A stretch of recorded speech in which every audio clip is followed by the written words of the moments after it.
ലേക്ക് തിരിഞ്ഞു.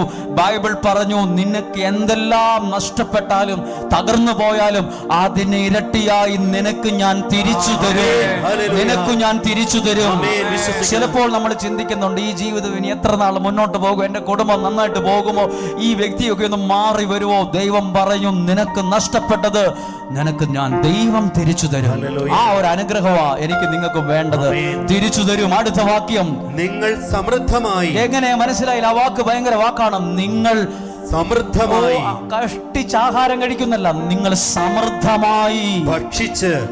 ഇഷ്ടം പോലെ ഫുഡ് നിങ്ങൾ കഴിക്കും, സമൃദ്ധമായി ഭക്ഷണം കഴിച്ച് സംതൃപ്തി അടയും. അല്ല, നേരത്തെ ഇങ്ങനെ അല്ലല്ലോ പറഞ്ഞത്. മുന്തിരിച്ചെടി വാടിപ്പോയിന്നോ ആപ്പിൾ ഉണങ്ങിയെന്നൊക്കെ ആണല്ലോ പറഞ്ഞത്. ഒരധ്യായം കഴിഞ്ഞ് തിരിച്ചു വന്നപ്പോ പറയുവാ, സംതൃപ്തി അടയും, സമൃദ്ധി ഉണ്ടാകും, നിനക്ക് ഞാൻ തിരിച്ചു തരും. ഉണങ്ങിപ്പോയ ഒരു